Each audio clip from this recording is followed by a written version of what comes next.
In this Picha Kucha, we will examine the role that Kachina dolls played in Puebloan life and why I believe that the dolls are actually the perfect symbol for the role that religion played under Spanish conquest of the southwestern United States.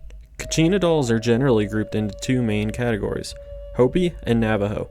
Hopi dolls are seen as authentic since Kachina dances are integral to their culture, whereas traditionally they are not integral to Navajo culture. The Hopi are believed to be descendants of the ancient Puebloans and generally are perceived more as a culture or as an indigenous tribe than as a race. They lived in pueblos just like other descendants of the ancient Puebloans did, and also like other descendants of the ancestral Puebloans, the Hopi settled across the Four Corners area of the southwestern United States. The Hopi mostly occupied Arizona, and their reservation exists there today located inside of the Navajo Nation. Spiritualism is a large identifying aspect to Hopi culture. Kachina dolls are based on Kachinas, which are spirits that the Hopi believed in. They would perform dances and ceremonies in which they tried to communicate with the Kachinas and ask for abundance. The Hopi believed in around 200 to 400 Kachinas, which the men represented in their costumes and dances. Kachinas represent icons of Hopi mythology and natural and celestial objects such as crops, animals, and the sun. The Corn Maiden is a perfect example of a Kachina that mixes these ideas of supernatural spirit and terrestrial life. So the men dress up as these spirits, or Kachinas, and dance at ceremonies.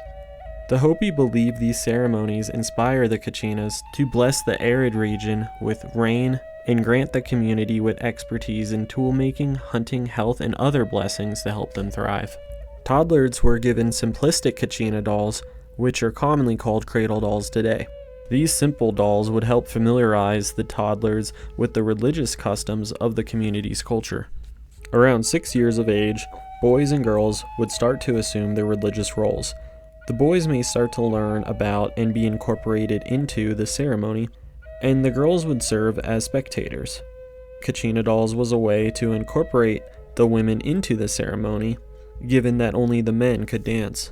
The Hopi spent a large amount of time farming, so most of their subsistence came from agriculture. But since they lived in such an arid climate, it took a lot of work to grow crops, and the threat of drought was always looming. Because of this, the Hopi were very dependent on the Kachinas and their religious practice for rain and abundance.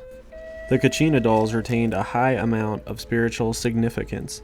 Even though they were given to children and handed out at dances, they were treated with a high degree of sentimentality and importance, not as toys. They are passed down through generations. One single doll may stay with the same family for centuries.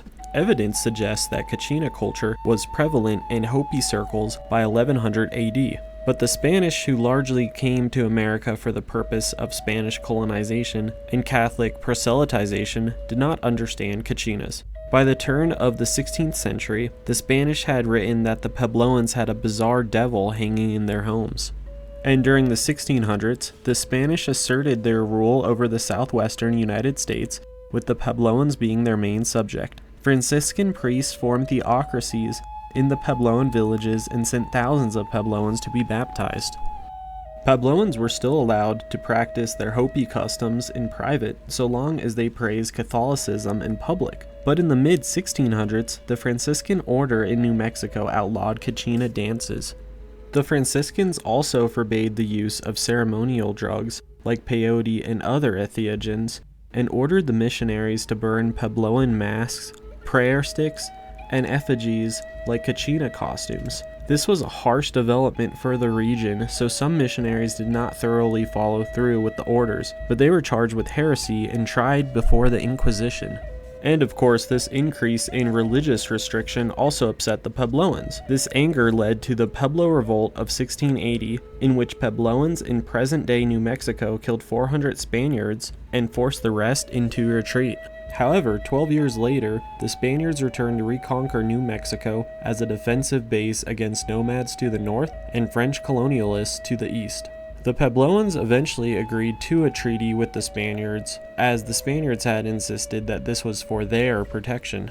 The 1692 peace agreement resulted in no immediate deaths. However, the Spanish governor of New Mexico Diego de Vargas gradually returned Franciscan order to the Puebloans, which resulted in a handful of Puebloan revolts. The Spanish won the battles, and by the 1700s, all pueblos were under Spanish control.